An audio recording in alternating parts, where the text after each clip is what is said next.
Listening to the Hometown Losers, the St. Louis Sports Podcast, with Josh, Adam, and OJ.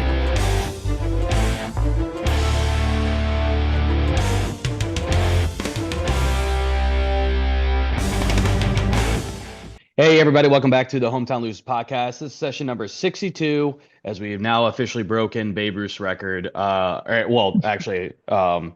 Oh my God, Roger Maris. Yeah, that was bad. Whatever. Anyways, joined as always by my co-hosts and Adam and OJ. Gentlemen, how are we doing tonight? Doing pretty good. How's it going for you, OJ? Doing well also. That's good. Anything really happened since our last session for you guys? Not really. Yeah, busy for me. Been busy. Looking forward to this weekend. Super Bowl Sunday. Super Bowl Sunday coming up. Let's go. At least from my perspective, I know a lot of people disagree, but from my perspective, I'm hoping to see. But fuck them. Exactly. But fuck them. Yeah. All righty. Well, let's go ahead and just dive straight on in here and talk about a very depressing topic in the St. Louis Blues. It's not really like super depressing, but it's just hard to talk about them with when you have so much passion, right? But quick update. It has been frustrating this season for sure. Yeah. Quick update for listeners on where we're sitting at. The Blues are now 24, 25, and 5 for 53 total points. They are 3-5-1 since our last session. They are 6th in the Central, which has dropped up one place since our last session. They are 26 points behind Winnipeg. They're 11th in the West, which is one more, or they drop a position since last session. 24th in the NHL, which is also dropping one position since last time. We are 6 points out of the last wild card spot, which is 3 more points than last session. And we're like 3rd or 4th down the list, chasing 6 points on Calgary. So, Adam, I'll start with you here. Not a very good stretch, and it's 3-5-1 since our last is not great. And it's getting pretty late in the season, right? So what's your headspace at with the Blues? Well, it has certainly been frustratingly inconsistent. I think that's a common theme that we say every time we meet about this season. It's like some nights they look like a team that can actually compete with, the best, and then other nights they just can't seem to put it together at all. That 4-game losing streak where they were outscored 16-4 was really tough to watch. Because the team just wasn't generating enough quality chances. Defensively, we've just seen too many breakdowns. Bennington having to be forced to stand on his head more often than as he should in the general. I'm just saying as a whole in the season. That said, they've shown some resilience, like bouncing back with a win over Utah. So the talent is there, but they need to clean up their mistakes and string together some wins if they actually want to stay in the mix. Yeah, they're gonna have to pretty much start going on runs and streaks here if they're gonna try to get themselves back into it, just so they can believe again. Well, yeah, I mean, the fact is that if it's going to be a real uphill battle, going into the playoff conversation. Otherwise, yeah, that's it. With a record like we're hovering once again around 500, which seems like we can never really make any ground. It just, well, let's just say it. We just can't get in unless we go on a serious run, like you're saying. We really have to make a serious go at it. But once again, as I say every time, biggest issue is inconsistency. One night they dominate, the next they look lost. If they can tighten up defensively, maybe get more consistent offense production. Maybe they have a shot at sneaking into a wild card spot. But right now, they're on the outside looking in. Yeah, and let's not let's call it for what it is. I mean, we are 54 games into the 82 game season. We got plenty of time. We're 6 points back, which is 3 games, right? But it just feels like the sun is setting late at this point in time because again, we've seen this team be a 500 team essentially for multiple months now. OJ, what's your thoughts now? Like, do you concur with us? What's your feelings on the Blues at this point in the season, especially after this rough stretch, excuse me. I don't think I really have a whole lot different to say about it because, clearly they haven't been playing well. One thing I think the Blues need to do is add somebody that is, I think they need to get like a real mean streak going because I'm getting sick and tired of watching the refs just let teams like fucking Utah, shitty ass Utah, just like viciously cross check Robert Thomas in the ribs all the time and just not call it right in front of the ref. Yeah. Like even though they won that game, there was one play where he was driving the net and there was somebody on his wing, I think, and he just got smoked in the ribs by one guy. Then the next defender smokes him in the ribs, both with just blatant cross checks. The ref's in the corner staring right at it and just lets it go. And Robert Thomas looks at the ref and just, puts his arms out like, what the fuck? Why do we even have a rule book if we're just going to ignore any infractions, right? But in my opinion, if that's how the refs want to call it, you need to start hurting people on the other team. Yeah, you need to start bruising and then tell the refs that that's on them. That guy just went off the ice because you won't call the fucking game right. I'm getting sick and tired of seeing that shit. It's enough to make me not want to watch the NHL. Really, it's a joke. If I was Stillman, I'd be in Bettman's ear about that. So, yeah, and it's interesting that you bring that up. So I want to actually address what you just talked about with Robert Thomas in Utah specifically, because I watched a highlight of that and I saw him like throwing his hands up and stuff. Like that's essentially what I saw because it just kind of came through Facebook and essentially they were making fun of Robert Thomas. And I'm like, Robert Thomas doesn't normally like react that way, so I need to see the whole play. And I'm sitting there like, okay, from one angle, it looked like he was trying to bait, for a call kind of thing. And I'm like, okay, he's just not complaining about it. Then I saw it and I'm like, dude, this is blatant. And by the way, too, so I took a look at statistics on this. The officiating has been really bad in the NHL this season. So they do get scorecards and stuff like that too. The average score, which is on a 0 to 100 scale, essentially. There's a lot of other things that kind of go into it, but the average score is around 69. That is well down from last year, which was around 78. So you're talking about a 10-point drop off. And I get it, the refs might be having a bad season at that point. But this year specifically, they have seemed to allow a lot of the undercuff stuff like that going. Like if you're gonna like just go straight up and cross check a dude in the back, like they're gonna be calling that stuff. But the stuff that's gonna be where again, as you just pointed out, OJ, you might end up messing up Robert Thomas's ribs and stuff like that, where he's gonna go off the ice and all this stuff. Because like that's what is going to affect the play, right? It's just going to cause injuries, and it's more the wear and tear crap. But it is what it is. It's hard to like sit there and say that we could win games if it wasn't for the refs. But I don't think we're at that point because I just don't think that the team is good enough right now. We're not getting the push that we need offensively, and I don't think we've been responsible enough defensively as well. But that definitely to me is a factor, and it can definitely be demoralizing, right? Because as you just said, what's the point of having these rules if you're not going to enforce them? Yeah, and I think it is just one of those things where you have to have enough good players so that when you play in a Utah type team, if they break Robert Thomas's ribs, you just need enough good players where they can win anyway. That's really what it is. You can't just have a good team. You need to have an absolutely stacked team so that you can withstand all that. Or conversely, you need somebody like that's willing to run around and take a suspension when you need it to. You know what I mean? Like, you need Reavers back. You need somebody willing to be dirty, to be like, okay, you want to do that? Let's see what happens to Keller next time you guys cross-check Robert Thomas like that. You know what I mean? Yeah. That's what you got to do. Sure. You got to police it yourself because the rest won't do it. So I think that's an element the Blues have been lacking for a while. And I really think Armstrong was thinking the league was going to get more faster and skill-based.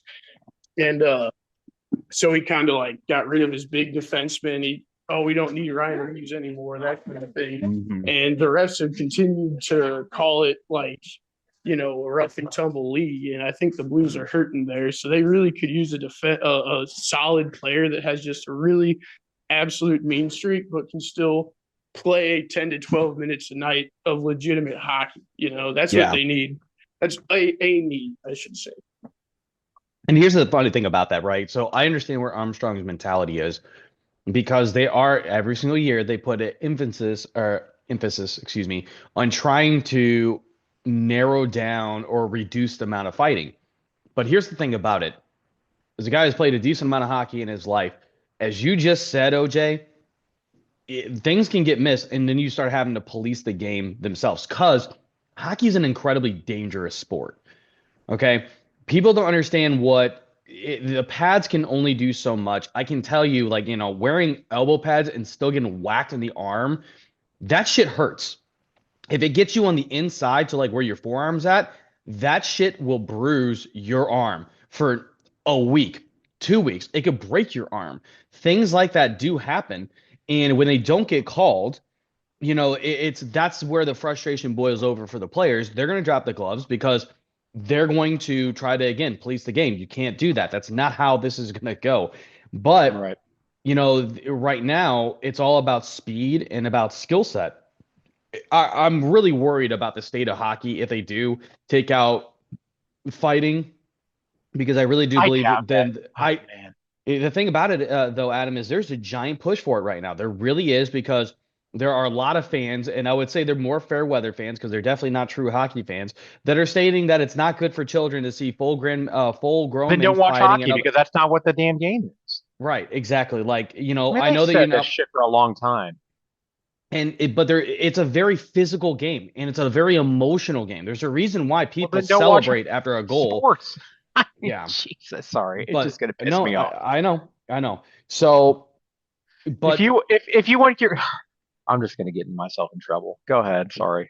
yeah, because that's where I think the next thing is, if you take fighting out, where players can no longer, be able to police the game themselves or be able to take exception to certain things. I think that the next logical step is to take out the physicality of hockey, where there's not going to be any checking and crap. I don't think that will happen anytime soon, because that's a giant step. You're literally changing the entire game. But I will be damned if I see the NHL turn into roller hockey, where everybody's got their heads down and they're just like trying to juke out everybody, because there's no repercussions of doing so, right? The one thing I want to say, or that I'll say over, like, hockey players are way tougher than football players for the most part. Okay. There are definitely exceptions to the rules on either side of things. But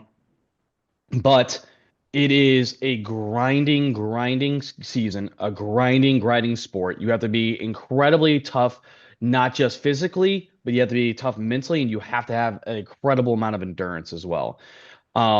And in football, you don't necessarily need to have that kind of stuff, Of course right? not, because you're sitting on the sideline. I mean, really, if you think about it, the total amount of true gameplay compared to a hockey game is nothing. You know what I mean?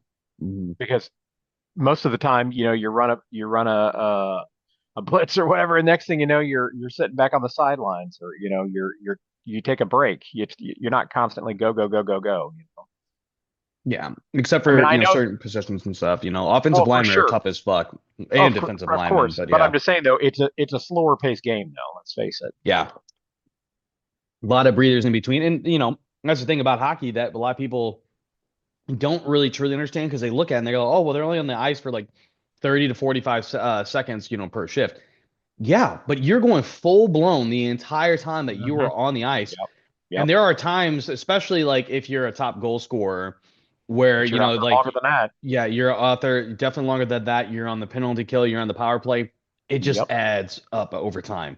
Yep. So, And you got to give it your all too, man. You can't just go out there and slouch. yeah. So, again, I think that what you just pointed out, OJ, of Armstrong kind of making, or kind of like getting to, or having more speed, getting a little smaller, trying to get more skill set. That's just how the NHL is going right now. But I do believe that will help us be more physical. We need something like that right now. We almost need somebody that's passionate enough about this team and passionate enough about winning to start a fight in practice. Like what we had with Joel Edmondson back in the day. Like we need something like that, I think, to just spark this team because I don't really think that there's anything with that. And it's not just about this season, it's about next season and the season after that. We don't know obviously what the roster is going to look like, but you would imagine it's probably going to look very similar to what it is now, right? So I don't know. It's not very comforting to see as a Blues player, or excuse me, Blues fan. It's just not very good. I mean, it wasn't too long ago. It feels like forever since we were really Stanley Cup contenders, and it's been 4 years. And even I would say less than that on what we would consider probably our championship window. But our championship window at this point has been completely firmly closed. Blame it on what you want. I blame COVID a lot because of how it changed everything. Especially with the salary cap, and Doug Armstrong made these decisions, and then they took away the decisions. I still think that the NHL should have been like the NBA. When the NBA when it happened in the NBA, when COVID happened, essentially they had a clause out there that said, hey, if you need to void a contract because you were expecting the salary cap to be at a certain spot, then that is going to be allowed. The NBA PA allowed it as well. Obviously, you had to be fair to the player that was involved. And they had to agree to it and stuff like that, right? But if that would have happened in the NHL, then okay, now the Justin Falk signing doesn't look nearly as bad because it looked great at the time. We thought we were getting a steal because they really thought if everything before COVID was going to happen, we had Alex Pietrangelo re-signed too under that, the salary cap of what it was going to be. Then all of a sudden we can't go back on the Justin Falk, but Armstrong had no way of predicting that, right? So anyways, it's hard to not look at stuff like that because it really, I feel like, changes the trajectory of our franchise, but it is what it is, right? No, you're right. But kind of what I was saying is I kind of have a theory. I think that the league behind closed doors is putting out a directive to GM saying, hey, we're going to have our refs start calling the game tighter, just so you know, and you might want to start preparing your team for that. And I think Armstrong took them at their word because, like, it was very noticeable that they changed their strategy. Because if you look at the cup-winning team, they had the biggest defenseman, the core of defensemen in the league. And then they start going, getting small guys like Perunovic, Falk, Krug. They're loading up on them. So that's just my theory as to why they changed their strategy for how they evaluate defensemen, is that they thought maybe the rules were going to change. But then the rest just kept calling it the same, and Armstrong wound up hanging out in thin air on it. Now they're going back and drafting big defensemen again. Surprise, surprise. It's like they switched back to how they were doing it. Yeah, and going back to that too, when we signed Torrey Krug, I really was very upset about that signing. Not only did I know that obviously we weren't going to have Pietrangelo at that point in time, because there's no way we were going to be able to afford both of them. I didn't think that Torrey Krug really fit in Berube's style of hockey at all. I mean, he was a very small guy. He was like a power play specialist, but he really wasn't that great of a defender. And that's what I was like, we're losing that so much with Alex Pietrangelo. And I understand you don't want to put yourself in a real big bind, but the amount of money that you would have given to Alex Pietrangelo compared to Torrey Krug wasn't that much of a difference. You could have afforded it. It would have made some decisions the next few years a little harder. But guess what? Now, and obviously hindsight, right? Tarasenko's gone anyways. You know what I mean? Like Dunn is gone anyways. Like these the players that you were you were okay with taking Torrey Krug so you could afford these players later on, they were gone within 2-3 years anyways. So it doesn't matter. Like now you just look like you have egg on your head or egg on your face because of it, right? But Torrey Krug was like the consensus next best defenseman on the market at the time. So it was like, well, you can't get Pietrangelo, but you get Krug. Right. And then what else can you do with the money that you're saving? But you're right, he doesn't defend nearly well enough to get that. That's why I was thinking, like, Armstrong, for some reason, thought that they were going to start calling the games tighter or something. Like you wouldn't need, as big of a defenseman. But I don't know. Because I think Krug isn't a very good defender, also. Yeah, and that's the thing. Like to me, is he likes the he is the offensive. I think that he's got a little bit better of an offensive skill set than say Alex Pietrangelo, but I don't think he's got nearly the instincts that Alex Pietrangelo has, and he definitely does not have the defensive marking that Alex Pietrangelo had. Right. So again, it's I don't want to like keep like harping on this stuff, right? Because I feel like we talk about it all the time, but honestly, it's so much easier to talk about the good days of like what we had in those decisions compared to what we're seeing now. Um, it is what it is. So let's move actually to the transactions of the Blues before we like spend too much time talking about, the pre and post COVID Blues.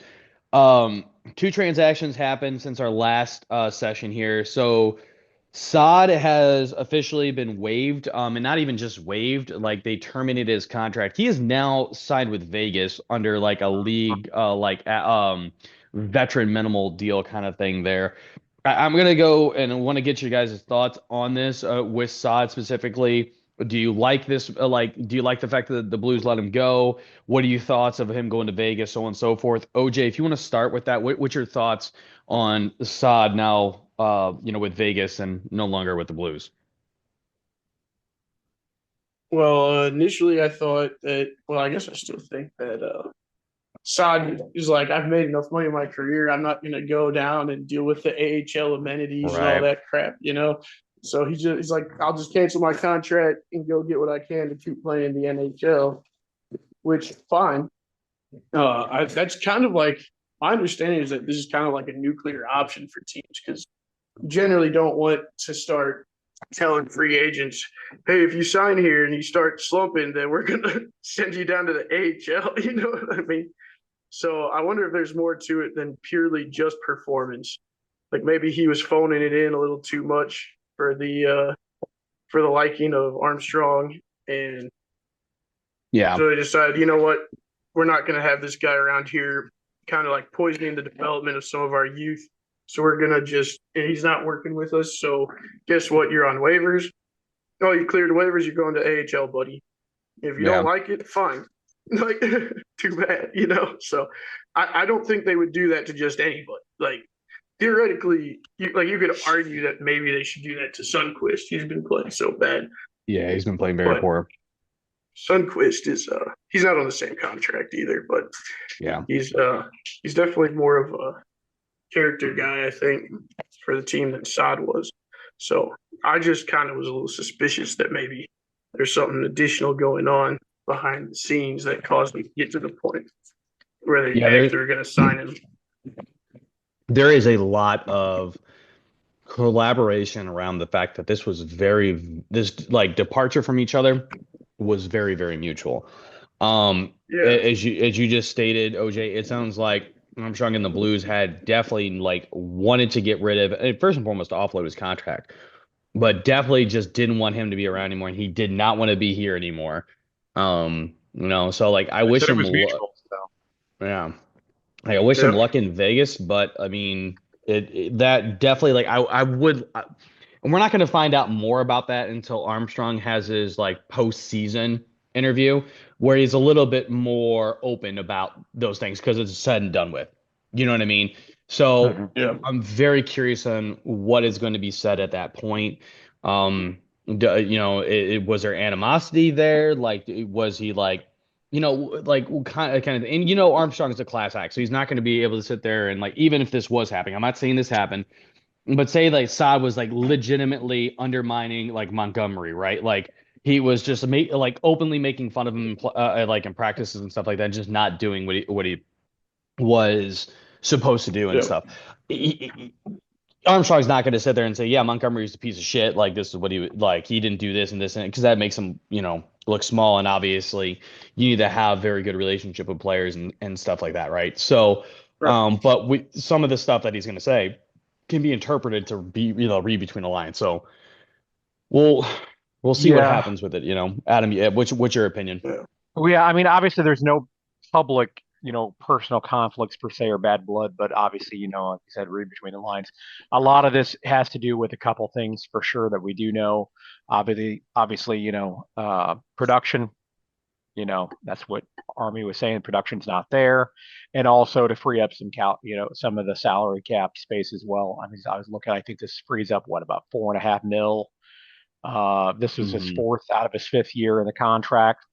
So that definitely makes sense from our perspective to go after some younger talent.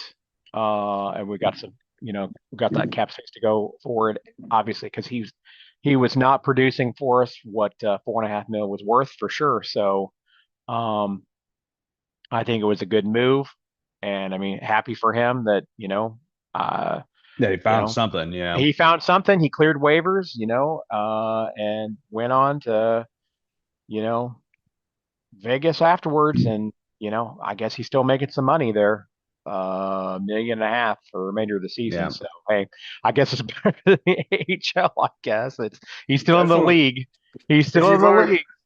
I think I saw somebody say he's got career earnings of like 60 million or something. So if you have that kind of money, it's like, yeah, I'm not gonna go ride the buses in the AHL. Sorry. Yeah, no kidding. I mean, good for him for sure. And you're going to go to be a depth player on a team that's going to be in the playoffs and has a chance of making a run. Yeah, that's true. I mean? And he made an immediate impact. He scored his first goal for the team during that first game against the Islanders. So, And it's a veteran-heavy team, so they may not be doing some of the things in practice that the Blues are doing. You know what I mean? Like, it might be a more chill environment where you got other vets that you can lean on and stuff. It definitely gives them a fresh start, and whatever. So I think mutually it worked out between everybody, and I think it all works out. Yeah, it worked out for us. Worked out for him. He wasn't happy. We're not happy. It all worked out in the wash, so to speak. So. Yeah. So we saved quite a bit on the cap this year and next. Yeah, 4.5 mil. Really nice. That's a lot for this season and next. So, and the cap's going up quite a bit for the next few seasons. Yeah. So all of a sudden the Blues are kind of looking flush with cap space to make some moves if they wanted. Yep. If only they could have traded for Pedersen. Yeah, it's supposed to be going up 95.5 mil from 88 mil right now. So a $7.5 million increase, and then eventually, 27-28 season will be 113.5 mil. And the funny thing about this, though, every time this seems to happen, where the salary cap is going to go up significantly, rather than just like nickel and dime, when it's not really nickel and diming $1 million, $2 million here. That's a lot of money, right? Obviously, but still a gradual comparatively. Right. So like these are pretty big increases, but they've happened like 3 times in the NHL since I've been watching this and like understood what was going on and stuff like that with the Blues. It always seems to be real bad timing for the Blues when they actually have the salary cap to be able to go get players, and there's just no players really available. Like and I have not seen a full list of like who's expected to be, a free agent after the season, but like the short list that I saw, and this again was like a month ago, it did not look very impressive. So then what are you going to have to do? You're going to try to have to trade away at assets to be able to get players. Like, what does this look like? And possibly, I mean, like I said, the Pedersen potential trade is like a great example of the kind of thing you could do a lot easier now. Yeah, for sure. Any sort of young star that is in a bad situation for whatever reason and wants to be out, or the team wants to move them, and you feel like they can add value, and they're within that range that Armstrong was talking about of like 23 to 26 years old, that you can try and make one of those moves and you have the cap to fit them. Whereas it might have been an issue before for like a guy like Pedersen, So, yeah, I mean, it's not like maybe the free agent market sucks, but it doesn't mean that it doesn't help the Blues.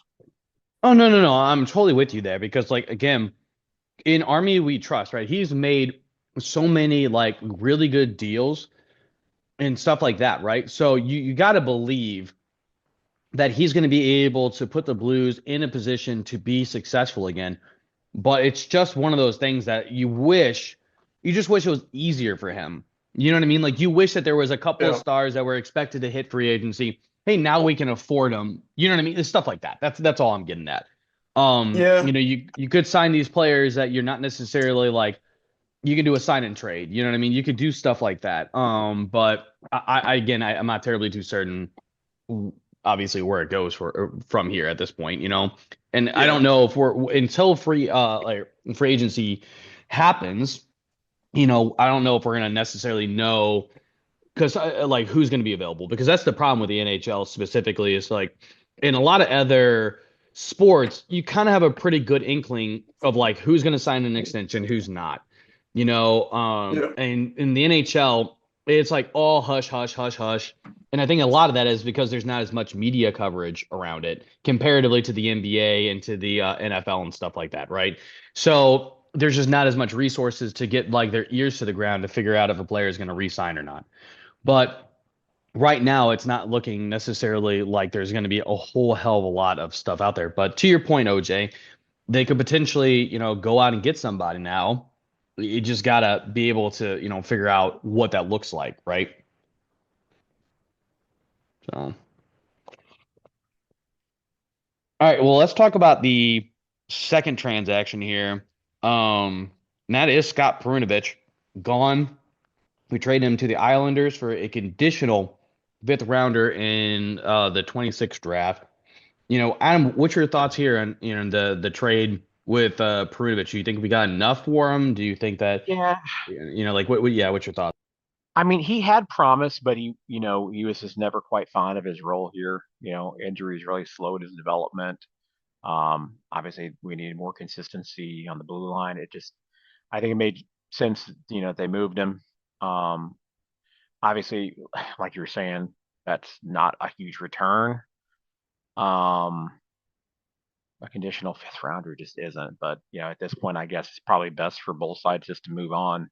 I mean, Yeah, for sure. At this point, same thing for him, like it was with Saad. I hope he gets a real shot with the Islanders. Works out for him. But I mean, I wasn't expecting that we were going to get a huge return on him at this point. Honestly, it just, at this point, just cut your losses. I think. Yeah, and sometimes that's what you're gonna have to do, right? Just kind of like the sod in the sense of like, hey, we're gonna put you through waivers and then like terminate contract and kind of go from the best way to go from there. Yeah, it's definitely one of those things that for me, like getting a fifth rounder is not necessarily that big a deal because I don't think that he was gonna make the lineup anyways, right? Definitely like he got opportunities, but just wasn't performing at all. Yeah. So and again, to your point, you did have injuries and stuff like that kind of caused some problems, but it's not necessarily where you're wanting them. It's just hard. And I think, didn't he win the Hobie Baker Award in college? He might have. I'd have to look. Yeah, I think that he did. I think you're right. I think you're right. He did. And I looked at that. Normally, those players you can tell are just like really like. I didn't see that at all. I'm like, where's that fire? You know what I mean? Think a lot of the time. I think he was old when he won it. I think that's the issue. If you got a guy that's like a junior or senior winning it, it's less impressive than some of the guys you might be thinking about. Yeah, no, that's a good point. Yeah. Yeah. Let me think. How old would he have been then? So that would have been. How old was he when he won it? He would have been what, 22? Yeah, so he would have been a senior. Yeah, he would have been super 22. Yeah, he'd been a senior. Because it would have been 22. It was in 2020, and I'm just gonna say because obviously his birthday's in August, so yeah, I guess he'd be about 22. Okay. Yeah. So maybe that's got something to do with it.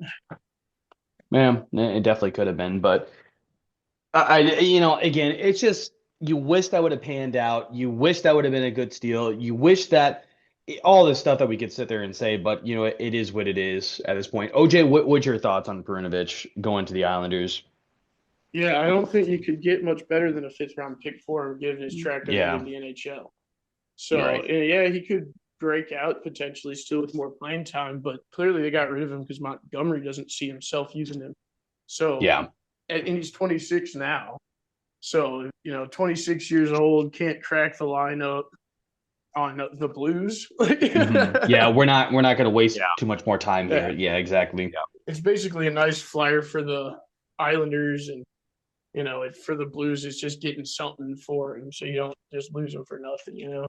Yeah, and that's kind of what I felt like too. Like I felt like this worked out for both teams with the Blues because again, we got something for them. A fifth round. Who knows? I mean, like Pavel Datsyuk came out of a seventh round pick, right? So like it's stuff like that. You can potentially find a diamond in the rough. You're not going to get like anything. You knew you were not going to get a third rounder for him. And it's like if you look at a player and you go, yeah, he's below third round, that tells you probably all you need to know about like what people see as his potential and how you feel like you feel about him as a player anyways, right, in the NHL. But like at that point, fourth, fifth, sixth, seventh round, they're all kind of the same. And then it comes to the NHL statistically, at least when you take a look at, players that make an impact on the team comparatively that they don't, right? Those type players typically come from the first three rounds. Obviously, very heavy on the first and second round comparatively. But the third and fourth round really seems to like the wane, and there's definitely a decent amount that come from the third round. And then you have obviously your outliers, like again, Pavel Datsyuk from the seventh round, stuff like that. But I think this is, to your point, OJ, I think the Islanders took a flyer on him because of the fact that it's like, again, a fifth round is a fifth round. You're not really worried about that. Like maybe we trade away what a fifth rounder, which for a guy could be real young, but maybe we can end up developing him into a depth piece. You know what I mean? Whatever that looks like. 26 is a little older for the NHL to like just start earning your stripes kind of thing. It's not like baseball. You know what I mean? Where you got until like you're hitting your primes around like 30, 31, 32, you know what I mean? Like late 20s kind of thing. And you're like just now pushing your prime. Hockey, that's typically going to be early to mid 20s. And so he's definitely like already kind of on the outside of that looking in. So, I definitely go ahead. I think it's actually all sports because the baseball numbers that you're thinking of were skewed by the steroid era where dudes were like mashing well into their 30s. But like, I think nowadays they're finding too that like 26, 27, 28 is kind of like the tail end of your athletic prime. So like, and honestly, I think that's a little offset by pitching too, because like pitchers can obviously, do a little, you know what I mean? Because there's two different sides of it, the offensive and defensive side, and then obviously the pitching, where it's a little bit of a different beast. And obviously you do have pitchers that can start finding their groove at, 30, 31, 32 and stuff like that. They're not going to be career dominant pitchers clearly because they're just starting at that point in time.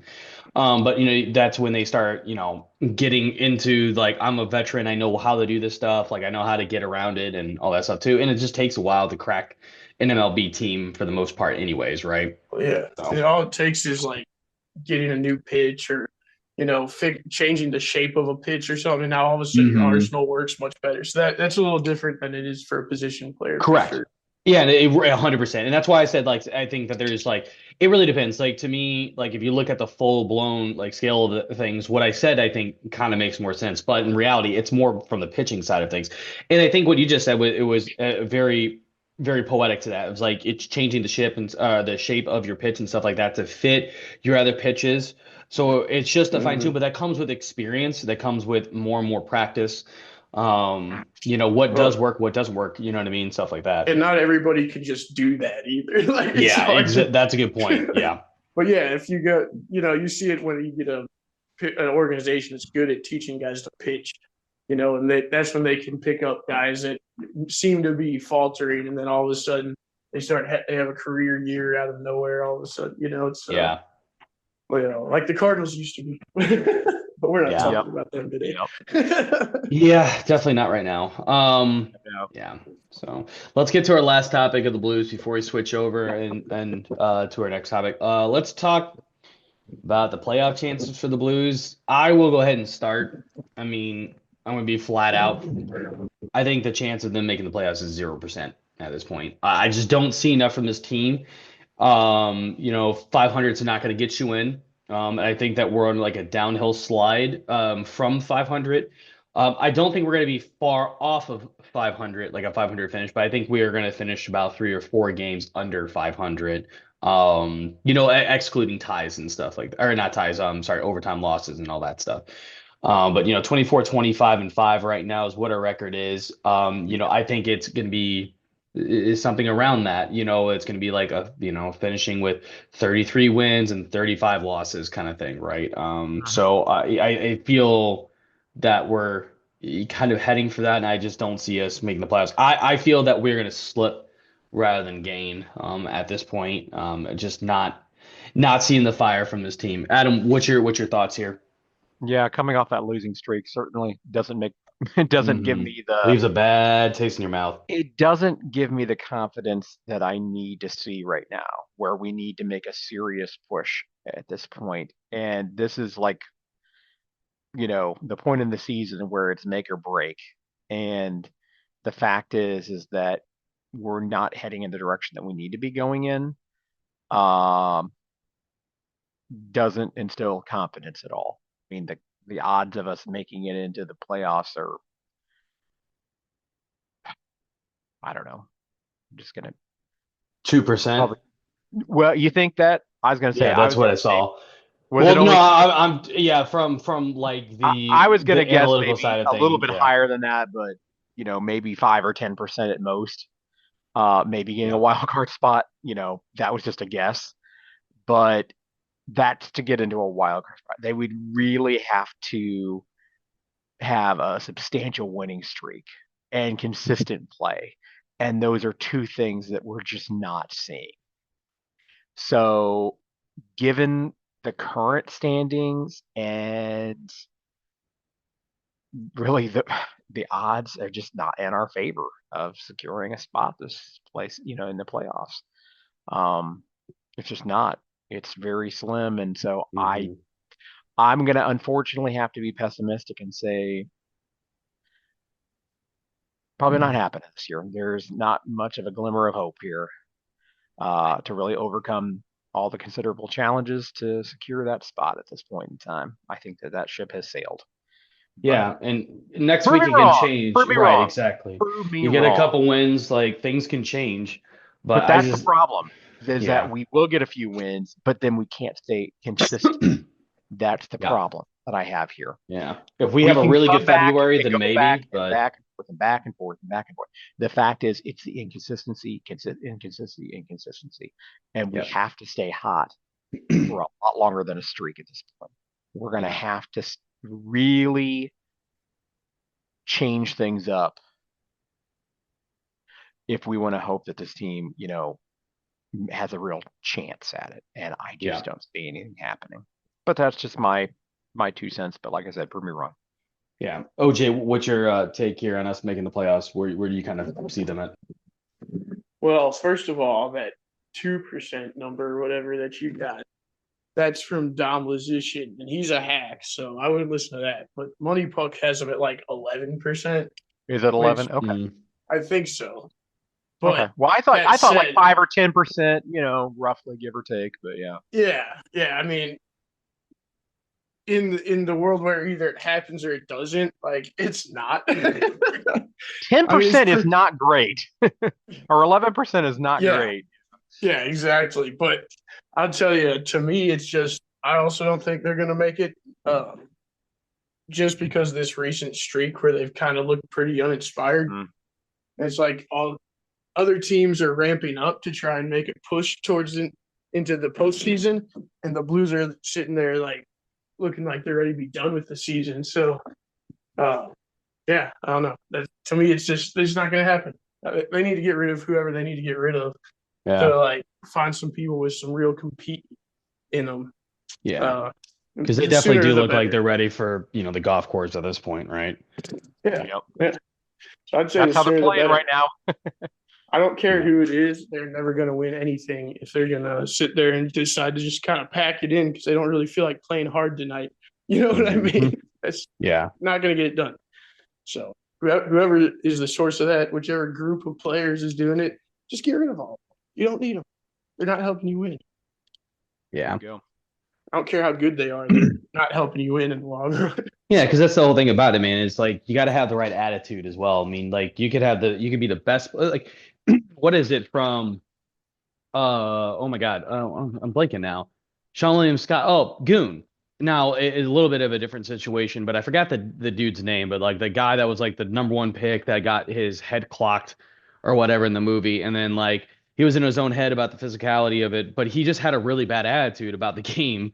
You know what I mean? And like couldn't correct that, so then he wasn't even like willing to listen to coaches and all that stuff, and that's the reason why I got sent down to the AHL and or the whatever fictitious league that they were using. I don't know if they actually used the AHL in the movie or not. But obviously he got inspired and all of a sudden starts, lighting the lamp again and starts doing really well, right? So like you have to have the right people to be able. That's the reason why we won in 2019. There was no give up in that team. When Berube took over, he sparked that. You know what I mean? And I felt like Montgomery might have been able to do that as well at one point in time, but I definitely have not seen it really in the past month. So Yeah, is what it is.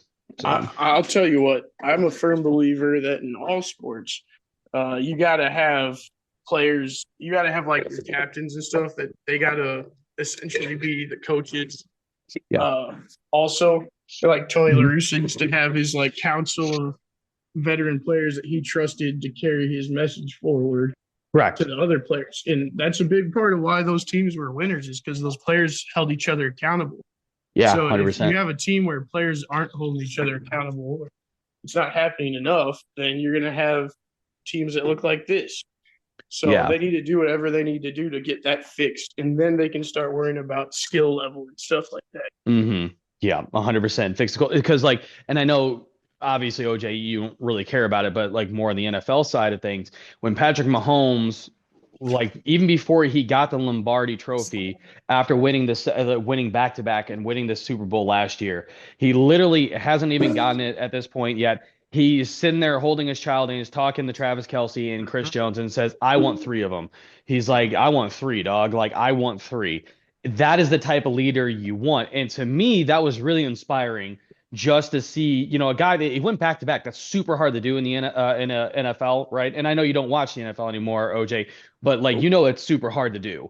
Going back to back, it's really hard, especially in the salary cap era. It's very hard to do. But immediately for your Super Bowl MVP, the best player on that team, to go, "I want three of them." It shows that he still has that hunger. He's not done. He doesn't see this as, all right, I'm cool with just winning this one and we'll see what happens next year. You know what I mean? He's like, I'm going to put that work and effort into it to be able to go out and get it. Right. That's the type of, like you need that Michael Jordan dog that just hates losing and is going to go out there and outcompete anybody else. I don't care what you do. Like I'm out here to prove a point and go out there win. We're going to lose games, but we're never going to give up on ourselves and stuff. So, yeah. Yeah, I agree with that. Yeah. Hopefully they can fix it soon. Say again. Oh, sorry. I was saying hopefully they can fix it soon. Yeah, 100%. So, all right, guys. So let's transition here to the next topic. Okay. And look, really, just only the one question. So we're going to talk a little bit about City. Obviously, preseason is going to be starting up real soon. And their preseason is pretty short, if I remember correctly. It's not that many games, right? I think it's like 6 or 7 games or something like that. It's something weird, isn't it? Looking to see how many, but I think you're right. Well, first of all, let me correct you. It's already ongoing. Well, I think it is. they had like a It couple is, games that they didn't televise, and then today they Oh. televised one And on then we had to- YouTube We did. at They had Coachella. we had to draw today. Yeah. Yeah, Okay, a lot so of- yeah, a lot I'm of still getting times they used to don't- MLS preseason, so I apologize. yeah, and it seems like a lot of times they don't televise most MLS preseason games. It's the Coachella Valley Invitational or whatever. Those get they're preseason, but they get televised too. So yeah, That makes sense. like Yeah. Adam said, they drew Real Salt Lake today. So Okay. Yep. I got you. Well, I only got one question for that. We're going to start with you, OJ. What's your expectations of City going into this year? Or what are you looking for them to be able, obviously finishing dead last? So you think that at this point we have nowhere to go but up, right? But like, what's your expectations here, and where do you see them finishing in the West at the end of the season? I see them winning. Well, I don't know. I see them doing a lot better, like being one of the better. I honestly could see them being one of the better teams in the West. And the reason is because they got those new players at the transfer window last year, and so now they get to actually prepare preseason together, and they get to go into the season together. You're gonna have Celio Pompeiu's back; he's playing. Thomas Ostrak's back. That's two of your better players from last season that really kind of tanked your season when they went out. Yeah. So, I mean, the roster is much, much stronger than they went into with last year. And on top of that, they got a new coach. So it'll be interesting to see how they do with him also. They did look pretty good in the first half. I kind of kept an eye on it on YouTube today while I was at work. So they looked pretty good in the first half. And then they put in a bunch of subs in the second half, and they couldn't possess the ball very well. So, but that was all like City 2 guys, and so like a lot of minor league players and reserves only. So just see what they got. Yeah, that's what you do in preseason, right? Exactly. You can't really tell much about them in the preseason, Yeah. So I'm pretty excited about the season in general, though, because I really think that they have a chance to be pretty good and fun to watch this year. So. It's actually really funny too, because I didn't again, I'm still trying to get used to the MLS preseason and stuff like that. And I haven't really been following a lot of City. I have a lot of other stuff like on my mind when it comes to sports, whether it's the Chiefs or like the Battlehawks and all that stuff too. But I did see something that was very interesting. So there was a reporter that asked Klaus, right? It said, "Hey, what's your thoughts on going into this next season, right? Like, what's your thoughts?" He only said one word, healthy, and then just like ran away. Yep. So I'm just like, hey man, that's to me also very good like mentality. Yeah, like he literally just like said healthy and just like kind of jogged away. So I'm just like, all right, you know what? Maybe that's what he's just saying. That's the difference between this year and last year, right? Like, hey, we have pretty much the same personnel. But we can go out there and be healthy. And obviously coming from Klaus, who has had a lot of health issues, in his time on this team. So if he's stating that and he's feeling good, obviously he can be an impact player for sure. But as you said, like Ostrich, Pompey, like the biggest issue that we had to me last year was definitely through like our midfield, you know what I mean? And so I just feel like we did not have the ability to control in the middle of the field. And so I'm excited to see what's going to happen, but I do believe, and this is going to sound very, very like dramatic, and I don't mean it to be, but I feel like this is going to be like a make or break season for City in the sense of like, hey, we had a really good season our first year, finishing first in the West. We finished dead last in our second season. If you come out and put another clunker and finish in the bottom 3 in the West again, I feel like supporters are really going to just start like leaning away. You know what I mean? That's what I mean by it.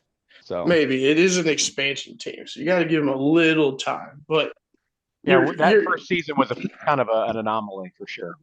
Yeah, but still, And like I said, they do have a much different roster actually now, because like I said, they added a few like key players at the transfer window last year.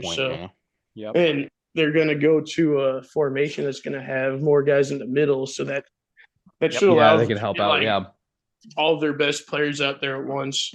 And ideally, Klaus should be able to play more of his role as a striker, a true striker. Yeah, a true striker, a true number 9. Yeah, like 100%. Sure, he was trying to do stuff outside of his ideal role because he had to. There's nobody else. So yeah, exactly right. I mean, they were trying to play him more as like the 8 or the like a number 8 or a number 10.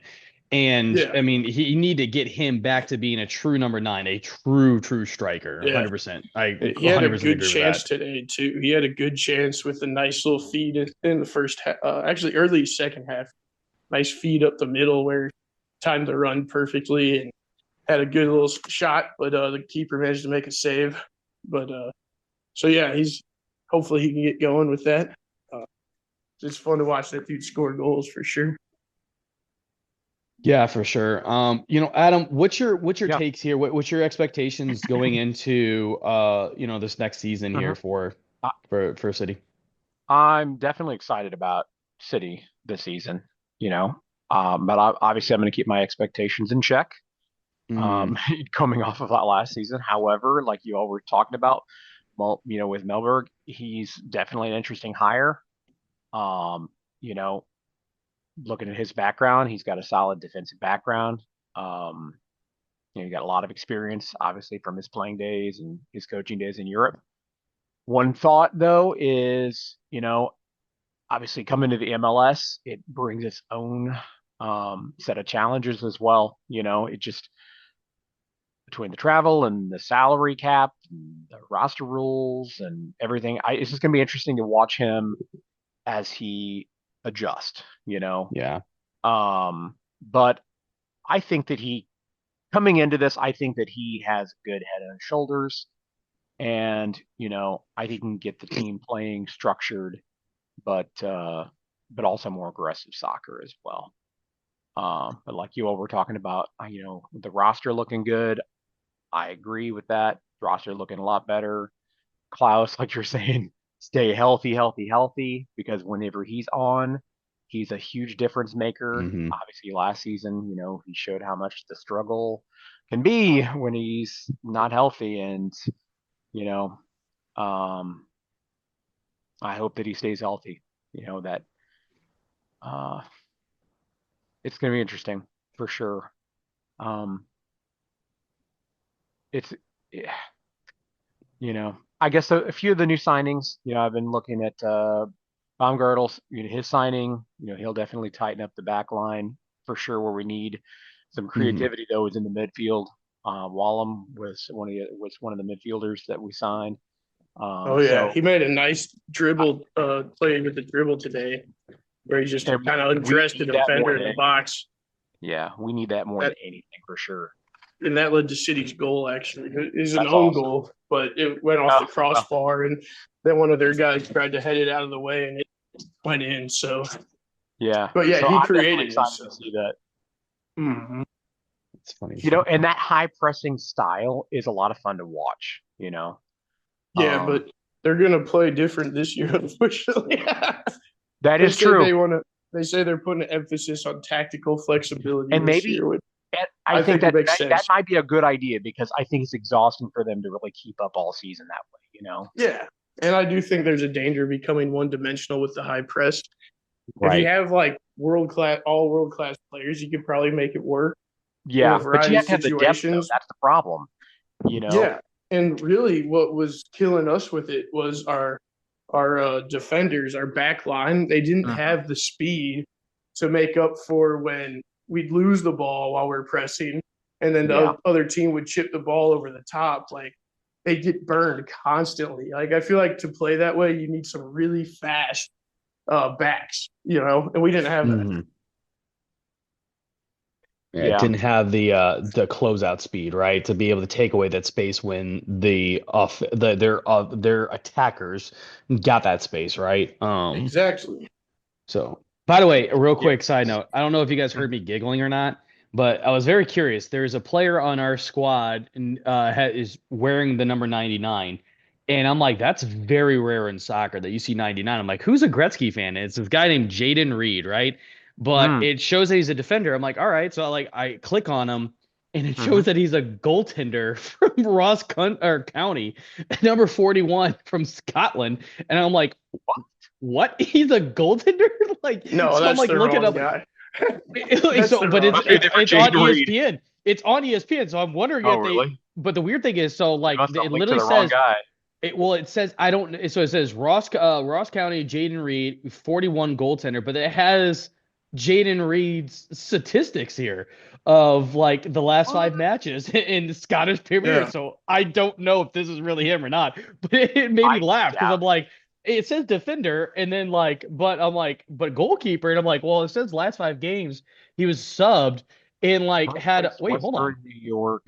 Hold on, Yo, let me. no, no, no, no, no, no. So he actually started Yeah, 10-2 that's him. against LAFC and he made a save. So he was a goaltender, but also he like apparently or hold on, is this goals against? This is goals against. Never mind. So like, yeah, apparently he was a goaltender. Yeah. Oh, maybe he was once, but yeah, he's definitely a defender now. Yeah. He came up from City 2 last year. They brought him up in midway through the season. But yeah, he's like kind of a offensive defenseman, to use the hockey terminology. Yeah. He definitely has some work to do in his own end, because like today in the second half, he had a play where he looked pretty rough, tracking the ball back with an offensive player down to the goal line. And the guy managed to get the ball around him from literally like on the goal line in the corner almost. And he was able to get the ball out towards the middle to set up a chance, which is like, that should never happen. So I don't know, but he's got some work to do yet. But well, yeah. So I'm looking here. Analysts are predicting somewhere like 16 wins, 7 draws, 11 losses. Yeah. And that feels about right. Well, that's before us signing Kylian Mbappe, right? For sure. I could expect us to actually do a little bit better than that, honestly. Yeah, I think they're going to win more than they lose, truth be told. I think so. I mean, they're saying 16, 7, and 11. I think that they're going to win more than that. That's my personal opinion. Yeah. 11 draws seems like a lot. Or no, it's 11. Well, it's draws in the middle. Yeah, 7 draws. Oh, okay. Never mind then. Okay, then yeah. I could 16, actually 7, see 11. that. I actually don't disagree with that too much. Then. Yeah. I think while it feels about right, I think we can actually end up winning a little bit better than that, as long as everything goes perfect. You know what I mean? Yeah, like goes according to plan kind of thing. Correct. Obviously, I'm trying not to get too hyped, but I think honestly, if everything goes as planned, everyone, Klaus stays healthy, everything the way it sets today, I think they at least have the pieces to be a playoff team. I do. I think they have the pieces for sure. That's my personal. Yes. Yeah, I agree with that. I think you're right. Execution is a whole another thing. We'll have to see, because later this month we open it up at home against Colorado. Yep. So if we got to stay strong, though, we got to ride that momentum more than anything. We don't want to stumble out the gate. Yeah. We don't want to get behind the 8 ball, and then it'll be a tough climb. So. Yeah, I'm pretty excited for it for sure, and I honestly think they'll come out the gate hot. And the reason I do is not just because they have I'm sure they have a chip on their shoulder right now after last season, but I also think that new coach, new tactics, it's going to take teams a minute to adjust. Mm-hmm. So they might come out of the gates really hot, and then slow down mid-season.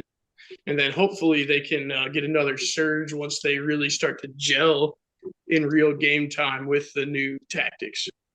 So that might be a way I can see the season going. And it's all about taking advantage of opportunities, right? So Ancelotti, who is the coach for Real Madrid, the boss of Real Madrid, right? That's always weird to me. They always call them bosses, like in European soccer, for their managers. Yeah, they gotta use a bunch of dumb words in Europe. Right? I'm just like, isn't that like the CEO or the owner of the company? Like, what the fuck? Like, it's weird. Or the owner of the team. But anyways, Ancelotti said, and Ancelotti is a obviously very good soccer mind. I mean, he wouldn't be in the position, at Real Madrid, one of the biggest soccer players, if not soccer clubs, if not the biggest soccer club in the world, if he wasn't a good coach and if he wasn't obviously a brilliant, soccer mind, right? But he said it all comes down to 2 things: turning the ties to wins and turning the losses to ties. And if you're able to do that more times than not, then you are obviously going to win a lot of games. That's what he said in an interview one time. And that stuck with me, because I'm just like, you know what? Because they always talk about, turning your ties into wins, right? And we've seen that so many different times with the Blues. It's like, if we could have turned these overtime losses into wins, we would have 10 more points and we would be in a much better position, to, do X, Y, and Z in the playoffs and stuff like that. We always talk about that, but turning those losses into ties, I think that's also huge as well, showing that you have fighting grit, that we're not going to give up until the very end. That also can speak a lot to your character and stuff. So that's an interesting, like, to me, it's just an interesting takeaway. So hopefully, they can do that. They're not going to be able to do it as efficiently as maybe Real Madrid can. But hopefully hopefully they can get they can steal some points out of that, so to speak. You know what I mean? If they can get, I would say, if they can rescue out of the season, out of the 32 game season, if they can rescue 10 points, I think that you are not just in the playoffs, but I really think that you're like in the top 3 in the West, top 4 or 5, somewhere around there, 3 to 5, 5 in the West, maybe number 1. But I think that you're at least in the top 5 in the West if you can steal 10, because that's a big deal, right? Going from 1 to 3 points, that's 2 points right there. So you got, stuff like that, but you got to take advantage of those opportunities when presented, right? So. Yeah, and to be frank, that was City's biggest issue last year. Yes, it's like even before tie. Yes, and there were a lot of games where they were leading, and then they wound up having to concede a tie. Yep. And then couldn't close the game out. And then once Salio went down, then everything just went to shit. And now all of a sudden you're just losing games. Seriously, that was like kind of a line of demarcation in the season. Was when Salio got injured. Before that, it was like, oh, they're so close. They just need, like, if Salio doesn't get hurt, and then they make those additions, the same additions at the deadline, I think they have a much better season. Yeah. They would have finished much better because they would have started winning a bunch of games. But that's just and they wouldn't have lost as many as they did once Salio went down. They had a dearth of skill for sure on the team. So every time you say that, OJ, it reminds me of the league with Ryan Fitzpatrick. Every time you say that, the dearth means lack of. You know what I'm talking about. Please tell me you know what I'm talking about, right? Nah. Oh my God, you've seen the league, right? Yeah, but I stopped watching once they started having like actual NFL players or ex-NFL players show up. I think they had like Ocho Cinco or somebody. And it's like, this is too unrealistic. These random people didn't get Chad Ocho Cinco to show up to their fucking fantasy football draft. Well, yeah, and they put devices in there because like one of them was a plastic surgeon, right? And he was like, for that specific, he was partnering with Ocho Cinco for calf implants that were modeled off him and stuff like that. Yeah, so weak little flimsy shit, but you're right. But there was that, and then also that they stopped talking about the league as much. Yeah, a lot of the humor that I liked was that they were talking about the actual football. Yeah, they were actually talking about fantasy football, and they got away from it. I agree. Yeah. And then they got to more just of a generalized show, and that's when I stopped being as interested. So I might have missed the season you're referring to. Yeah, but anyway, so yeah. Oh my God, Nick Kroll's character. Holy hell. You know what I'm talking about, right? Yeah. Yes. Okay, so like I can't remember his name though. Like the character's name. It doesn't matter. So he's at a function. He's trying to prove that he's smart to everybody because he did the worst on the Wonderlic test. And so then they're like, oh, they were at a function for the NFL, and Ryan Fitzpatrick happened to be like the keynote speaker. And they're like, oh, hey, here's Ryan Fitzpatrick. And he comes up to him and he's like, yeah, I'm a real smart guy. I'm a lawyer and blah, blah, blah. He's like, uh-huh. And so he starts talking. And so he starts throwing big words. And Ryan Fitzpatrick just starts like, no, that's not how to use that. He's like, what are you talking about? I have a dearth of knowledge. He goes, do you mean girth of knowledge? He's like, dearth means lack of. And he's like, he's just like, listen here, Harvard. And he's just like, what am I listening to? It's so funny though. But it's like, and he keeps like stating a word, and it's like the exact opposite. He's like, all right, listen here. It is just funny. But anyways, every time I hear you say dirt, it just reminds me of that scene. Sorry. That tangent. Oh, I get you. I think I used to have the same misconception in high school or some point earlier in my life. I don't know why that is. I guess it's just by trying to learn words by context clues. So 100%. In certain contexts, that could go either way. Well, it's so funny. So I learned what jagged meant. The word jagged meant from a freaking Bugs Bunny cartoon, of all things, because like they were like, will he fall to the jagged rocks below? And I honestly thought what the jagged meant at one point was was big. So they're like, I'm like, is that just like a fancy word for saying big? And then I'm like, but jagged, like that doesn't like, No, yeah, that's what I thought it was. it's I thought just it was a like fancy word for sharp. right. And so I'm just like, but that doesn't make any sense. Why not just say rocks? And so I'm like, huh. And I remember going to school the next day and like getting the dictionary out, and I'm like, jagged. I'm like, oh, that totally makes sense. I'm like, thanks, Bugs Bunny, for teaching me what jagged meant. Well, it sounds like the dictionary taught you what jagged meant. Well, yeah, you know what I mean, though. Like, at least put that word on my radar. So, but then of course I felt like a big shot, like putting that word in like all my essays of like jacket and stuff. Because you're like when you learn a word like that and you're just like, oh, this is badass. Anyways, let's go ahead and head to our sign off here. Adam, would you like to tell the good listeners how they can interact with our show and ask questions? Absolutely, we would love to have hear from our very jagged uh, fans. Yeah. We're just gonna start putting jagged and everything on our jagged social media. Ragged fans. Ragged fans. Yeah. Anyway, Raggedy fans. Raggedy fans. Raggy. Check us out on Facebook.com/the Hometown Losers, LOUSERS, or check us out on X.com/Hometown Losers. Like, tweet, share, and especially more than anything, comment on our content because we'd love to hear from you. Yep. Got to juice that algorithm. Yeah, exactly right. Yep. OJ, what do you have for the game of the week, bud? Let's see. What is that on Saturday 2-8? You got Chicago Blues. So, Blackhawks Blues game. That's got to be the game of the week. Yeah, 100%.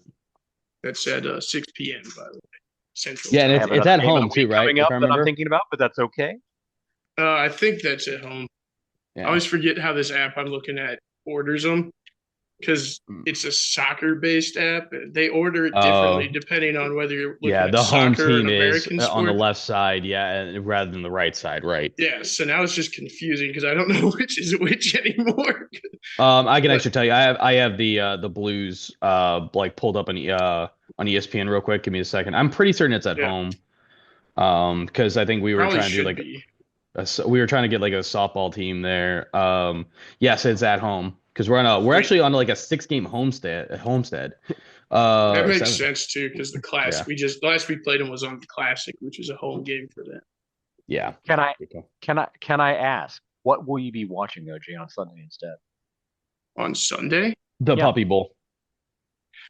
No, I'm not going to watch the Puppy Bowl. I don't know.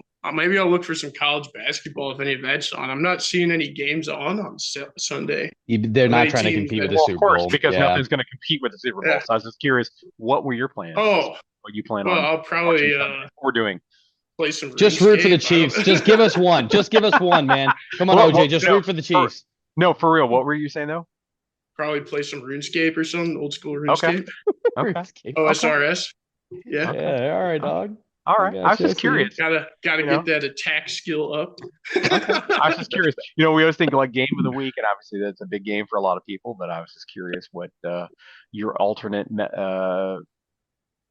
time was going to be spent. I'm going to be pretty much everyone shuts down every other type of real programming during that period of time because obviously they don't compete. So anyway, I was just curious.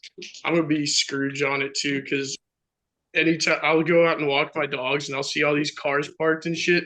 I'll be like, motherfuckers in the goddamn fucking Super Bowl party. Like, I begrudge those people. Of course, where I live, there's no guarantee that somebody's from St. Louis.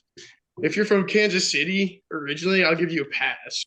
I'm not going to watch, but, if you're from St. Louis and all of a sudden you're a Chiefs fan, I got a little bone to pick with. That's all. Well, you got a bone to pick with both of us. That's what makes me Scrooge. Oh, I do. Well, and technically, I'm not really from St. Louis, so there you go. Yeah, okay, there you go. You're gonna lawyer it now. Yeah. I mean, if you really think about it, I'm not. So I only live like an hour and 40 minutes away from Arrowhead, where I grew up. Whereas if I want to say that to say the Arch was about the same time frame, somewhere in there. So I was like, from where you grew up is what you're saying. Where I grew up. Correct. Oh, okay. I'm like, what the fuck are you on? I'm like, dude, no. I see. Where I grew up. You know, I see what your point. Where my parents live. For example. Where they live. For example. So you're from it was like an hour. It was like an hour and 40 minutes to Arrowhead, whereas it was like an hour and like 30 minutes, 35 minutes, I think, to the Arch. So you know what I mean? Oh no shit. So yeah. Oh, is Arrowhead in the Missouri side? Yeah, it is. Isn't it? Yeah. Arrowhead is on this side of Kansas City, on the east side of Kansas City. You don't want to be in the Kansas side of Kansas City, but that's what I understand. Arrowhead is several miles outside of Kansas City. Well, I shouldn't say several miles, but it's a few miles outside of KC on the eastern side. Yeah, it's 435 and I-70, basically. Yeah. That's so you were like right along 70 then, huh? As far as you mean, like where the stadium is, or where your parents, where you no. originally where I originally grew up actually was in a small town there called Owensville, and anyway, it was kind of near Rolla-ish area. Okay, but north of that, yeah. Well, you know where Herman is, right? Yes. Okay, just south of that. All right, cool. Just south of Herman, same county. Yep. Nice. Yep. But so anyway, yeah, I guess you can be a Chiefs fan if you want. I guess I could, because I was like straddling the line when it comes to like the distance between to get to the both of them as I grew up. There you go. Let me ask you this: because I guess you don't need, I wouldn't expect you to have any sort of loyalty to St. Louis, but. Well, I always was, because my dad was from St. Louis, so obviously we had, it was like we had more tendency to go to St. Louis for things, for sure. Yeah, which makes sense. St. Louis is the better city after all, so or at least it was. I'm not sure if it is still. Yeah. But anyway, well, that's this week's game of the week. But of course, one of my favorite segments, and one of the last segments of today's podcast, is this week's Stat Blast. Over to you, Josh. All right, guys, appreciate the reading. So I got two real quick ones for you, and they actually have both revolve around the Olympics. So this is a very interesting one that it makes sense, but it kind of took me a second to really for it to sink in. So since 1896, which is the start of the modern Olympics, there's only two countries that have made it to every single Olympic, winter and summer. You guys want to take some guesses on what those two countries are? Oh, wow. They went to probably Greece, because obviously Greece is one. They're obviously the home of the Olympics. The Olympics, of course. Yeah. They're Macedonia? the first one. Nope. I will tell you, it's not it's nothing like that. It's nothing like a small country or anything like that. Very, very well-known country. They win medals and stuff like that. They went to every Olympics. Mm-hmm. So you're telling me the first Olympics had countries since the modern Olympics in 1896. Fuck. Okay. Yeah. Sorry. Yes. Okay. No, you're fine. You're fine. Yeah. Obviously, that's a hard distinction. Obviously, Greece. I was gonna be like, damn, what country was doing the Olympics in Greece? But it have to be summer and winter. Wow. So it has to be a country that would be able to participate in, or that would normally participate in both, right? Correct. Yeah. I'm guessing it's not the U.S. because that would it wouldn't be the U.S. We boycotted them before, so yeah. Oh, okay. Never mind. Would it be Olympic history that well? I don't know, because it would have to be somebody that would be kind of. They're well known for summer games. Oh. Australia? Australia, yeah. Australia is the other country. I thought that was very weird. Greece made sense to me, but then Australia, I'm like, really? For the Winter Games and stuff like that, they 100% compete in a lot of them. They do a lot of curling and stuff like that. They're actually not that bad. So nice. That's pretty cool. Yeah, so I thought it was just an interesting stat. Like Greece makes sense, but Australia was. I'm like, cool, good for you, Australia. And you know how they are. Yeah. They're like, that political shit that's going on in the Middle East or wherever. Yeah, we really don't care about that as much. Let's just play some games. We want to get drunk and play some sports. We're here to compete. Yeah. Good for them. All right, and the other one that I have again is the Olympics. Oh my God, the Olympics or oriented. Okay, so there's only 3 Olympics medals that we have never won, and this means, and I don't mean like silver, bronze, or gold. So in these 3 events, we have never medaled, and it's only 3 events. Now, to put the caveat on this, it doesn't include like breakdancing and all this new shit. They had to have had at least 3 different games for that. Yeah, Like to it's be like in one 3 of different those games. things where it's not like a Yes. specialty one that was just for that Right. that Correct. Olympic. Yeah, Yeah. like Gotcha. You're talking about like established. They've been established. They have at least been they've at least appeared in 3 different games. Yeah, so there's 3 of them. I will tell you that they all revolve around summer games. Summer games. Let me think about that. Let's see. I will give you a hint, Adam. It's the one that I've said that I wanted to do, and I swear to you, I could do it as an Olympic athlete. Oh my God, table tennis. No, that is one of Yes. them. Frisbee? But table tennis, no, not frisbee. Table tennis, 100% is one of them. And no, I am not good at table tennis. I'm decent at table tennis, but that's not the sport I'm talking about. Well, then I don't know what it'd be. It's not beach volleyball. Like an Olympic sport?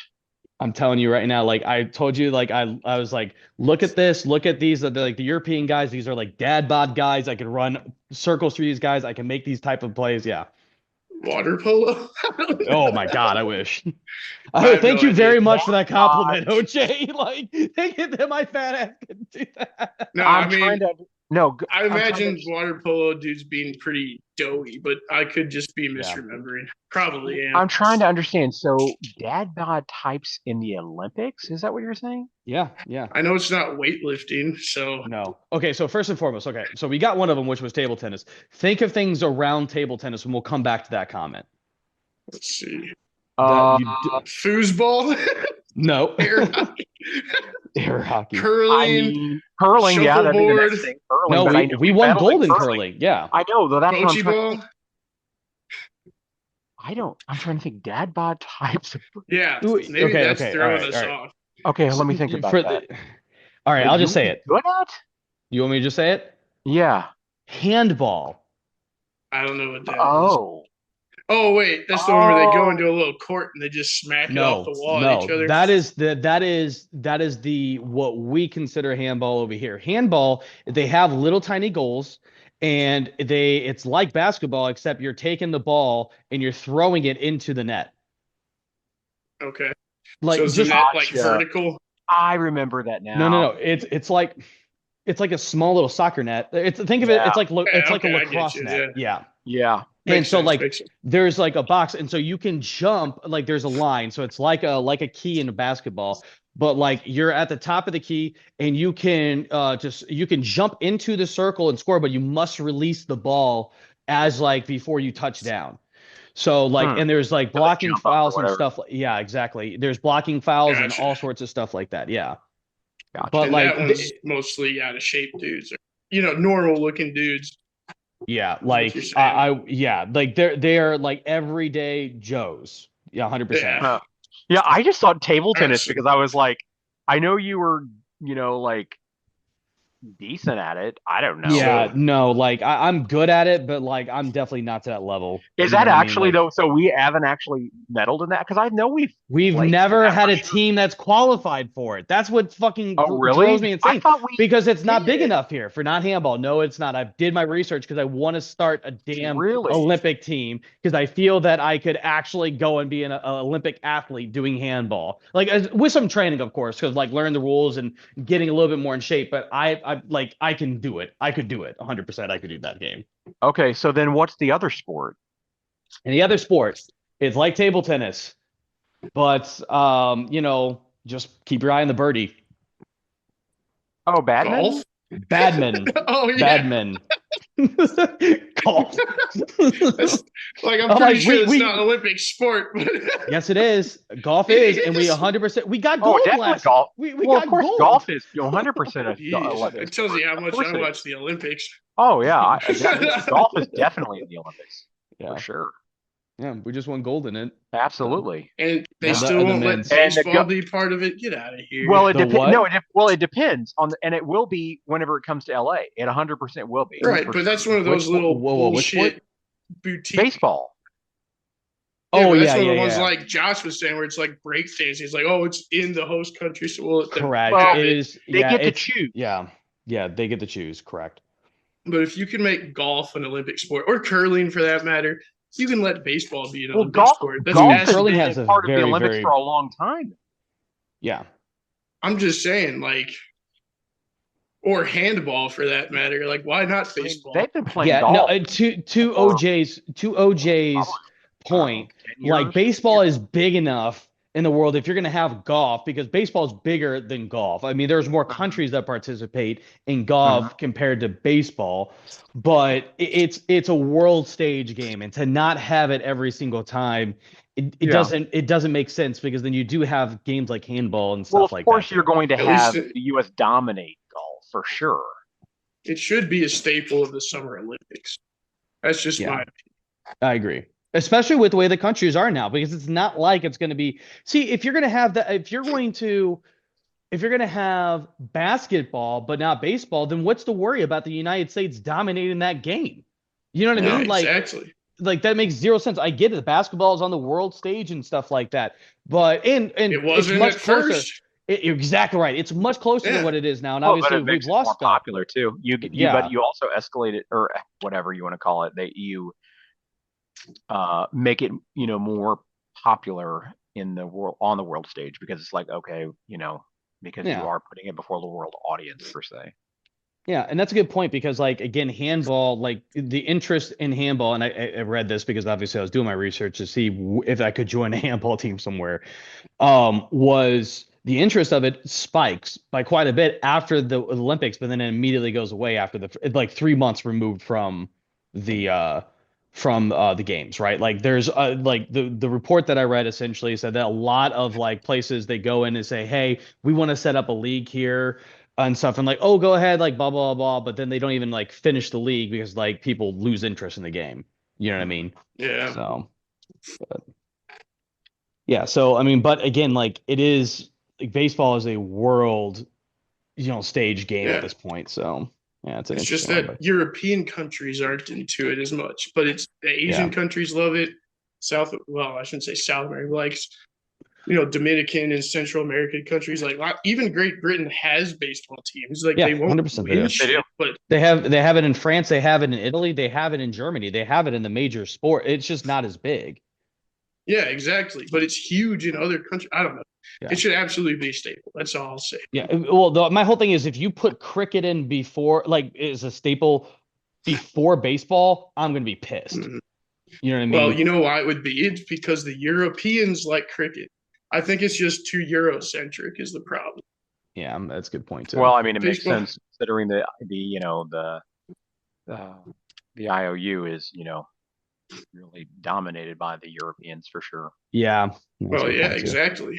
And if you think about basketball, the first other countries outside of the U.S. to really get into it were European countries. Well, of course. So, I mean, look at the Serbs. They love, basketball. That's their that's their sport. France is really good now. Yeah. Like, I mean, you're right. Denmark's got sports. Yeah, Denmark as well. Latvia is a fantastic country for basketball, but which is really fucking weird. Right, that's what I say that every time. I'm like, man, every time I see like the prototypical, every time I see a prototypical like Latvia person or Latvian, it's just like they're like short, like broad people, and then like you have these tall, lanky ass dudes that play basketball. It's like, what the fuck? There's like no in between. Weird. Yeah, you're either 5'6" or 7 foot. Yeah, exactly. It's crazy. Correct. All right, gents. Well, let's go ahead. We already said we're gonna do the sign off. So, appreciate your guys' time. Sorry to go off on a tangent there, but anyways, you can catch us next week here on the Hometown Losers podcast. Have a great night, everybody.